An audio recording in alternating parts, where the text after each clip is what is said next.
So next is wind.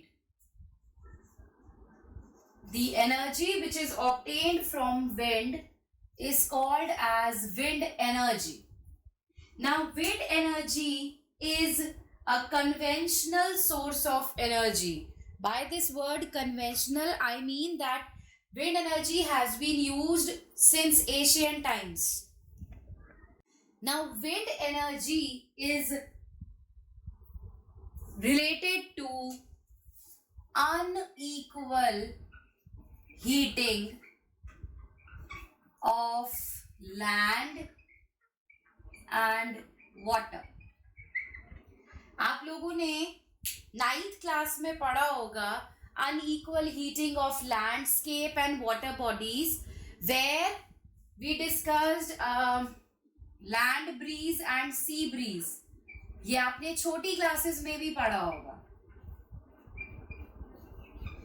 Land breeze and sea breeze क्या होता है? जब आफ्टरनून होती है, आफ्टरनून में when the sun is at the top, so land water के कंपैरिजन में जल्दी गर्म हो जाता है.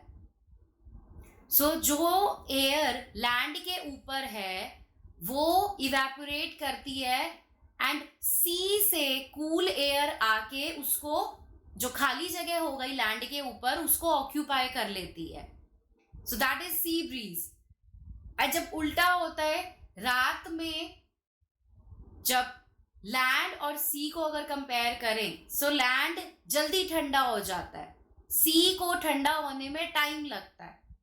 तो सी सरफेस पर जो एयर होती है वो कंपैरेटिवली हॉट होती है.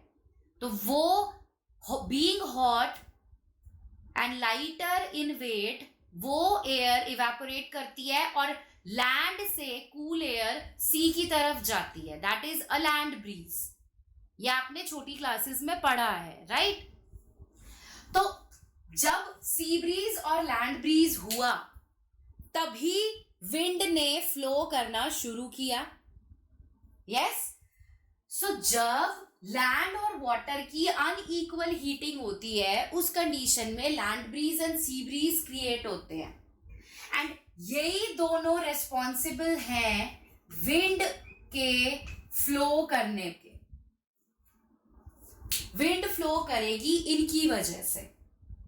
नाउ अब ये जो विंड फ्लो कर रही है, इसको प्रॉपरली यूटिलाइज किया जाता है with the help of wind mills. Wind mills establish किए जाते हैं. विंड मिल्स क्या होते हैं? एक बड़ा सा सपोर्ट होता है. There is a big support जिसके ऊपर एक फैन शेप का हम सेटअप लगाते हैं.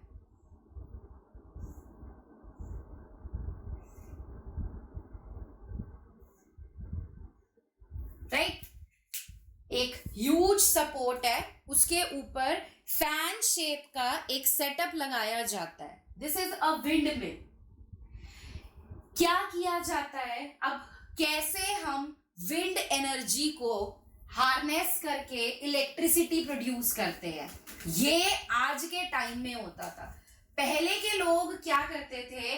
विंड मिल के साथ एक रोप अटैच कर देते थे एंड उस रोप के साथ एक बकेट या एक सिस्टम ऐसा अटैच करते थे जिससे जब विंड मिल चलती थी तो साथ साथ वो पानी को खींचता था. जैसे एक वेल है, वेल में एक बकेट हैंग किया हुआ है और उस बकेट को रोप से बांधा हुआ है and that rope is attached to the windmill. तो जब ये ब्लेड्स रोटेट करेंगे हवा चलने पर, तो रस्सी को खींचेंगे. जब वो रस्सी खींचती थी तो बकेट भी खींचता था और पानी निकलता था. पहले वाटर सप्लाई सिस्टम के लिए यूज किए जाते थे. देन विंडमिल को फर्दर एनहांस किया गया एंड विंडमिल्स को यूज किया गया इलेक्ट्रिसिटी जनरेट करने के लिए. कैसे इलेक्ट्रिसिटी जनरेट हुई? Unequal heating of land and water की वजह से land breeze and sea bridge create हुए. विंड ने फ्लो करना स्टार्ट किया. जब विंड ने फ्लो करना स्टार्ट किया तो ये विंडमिल के ब्लेड्स रोटेट करना स्टार्ट कर देंगे। यस, हवा चलेगी तो विंडमिल घूमेगा। अब ये विंडमिल जब घूम रहा है, इस विंडमिल को कनेक्ट किया जाता है टरबाइन से। तो जब विंडमिल के ब्लेड्स घूमेंगे तो ये ब्लेड्स रोटेट करने पर टरबाइन को भी रोटेट करवाएंगे। And now this turbine is attached to a generator, right. Windmills के ब्लेड्स घूमे, ब्लेड घूमने से वो अटैच थे टरबाइन से, तो टरबाइन ने भी रोटेट करना शुरू किया। टरबाइन्स ने जब रोटेट किया तो मैकेनिकल वर्क हुआ। उस मैकेनिकल वर्क को इस जनरेटर ने कन्वर्ट कर दिया इलेक्ट्रिसिटी में। तो हमने क्या किया, विंड एनर्जी को कन्वर्ट करा है इलेक्ट्रिसिटी में, right. How? With the help of a windmill. Windmill, जब विंड चलेगी, विंडमिल के ब्लेड्स रोटेट करेंगे। ब्लेड्स के रोटेट करने पर जिस विंडमिल को हमने टरबाइन से अटैच किया है वो टरबाइन भी रोटेट करना स्टार्ट करेगा। जैसे ही टरबाइन ने रोटेट करना स्टार्ट किया, टरबाइन को कनेक्ट किया गया है जनरेटर से।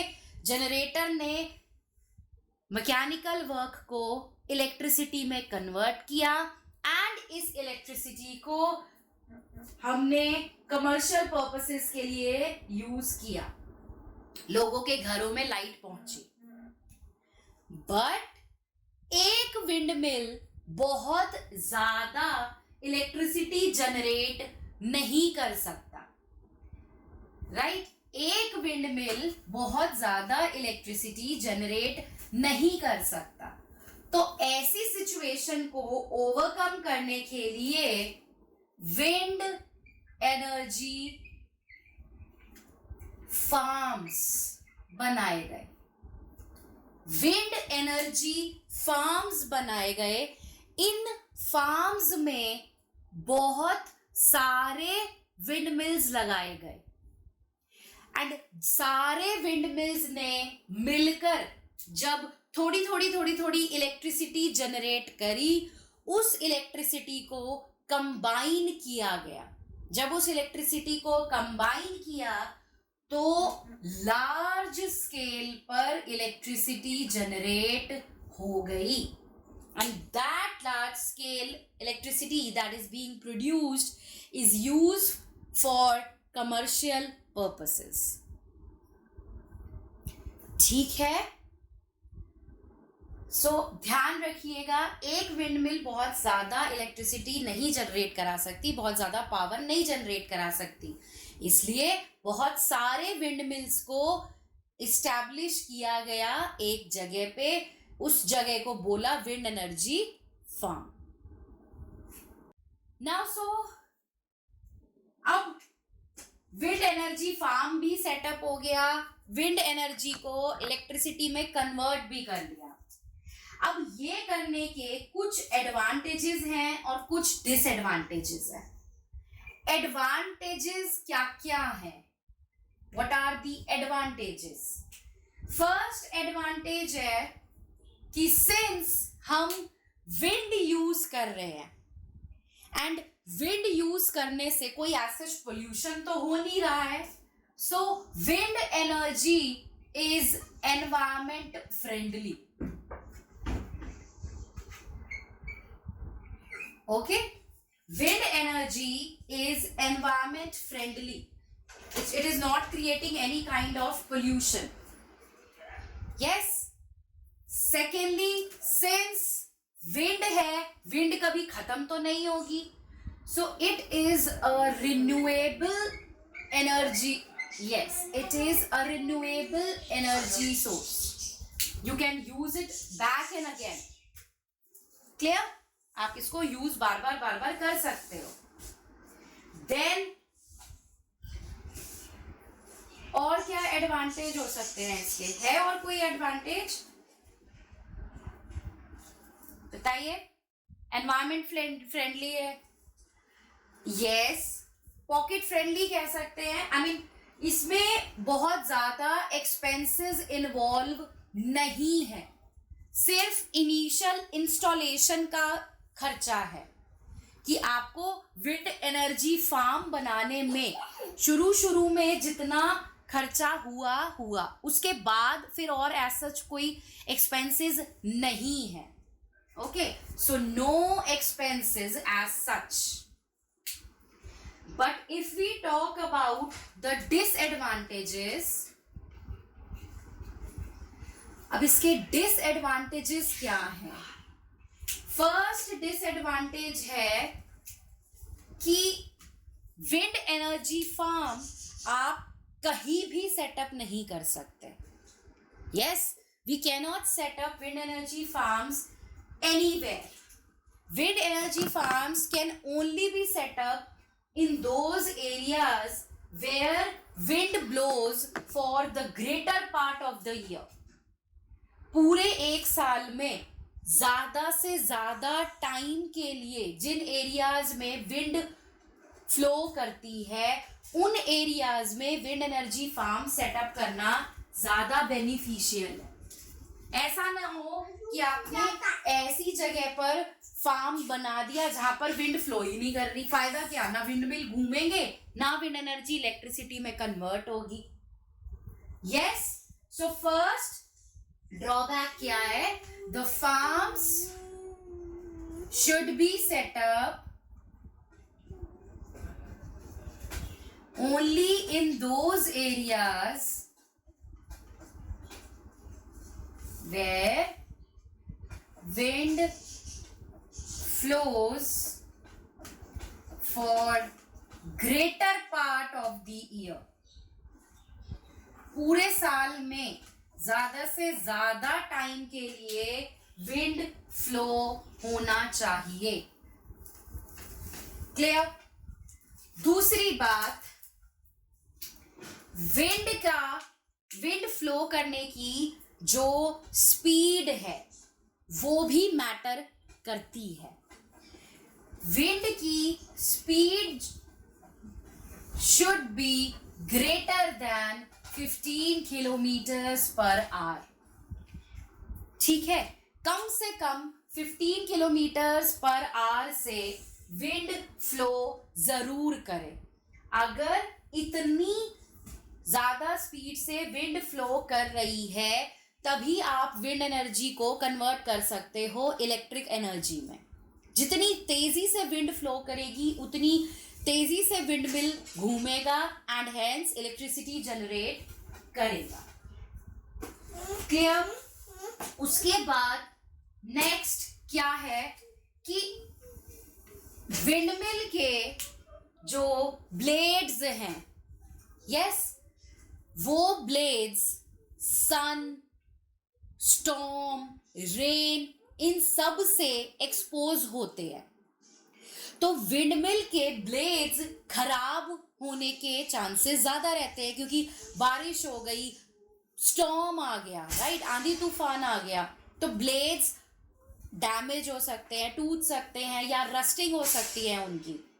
तो विंडमिल्स के जो टावर है और जो ब्लेड्स है, tower and blades, they require regular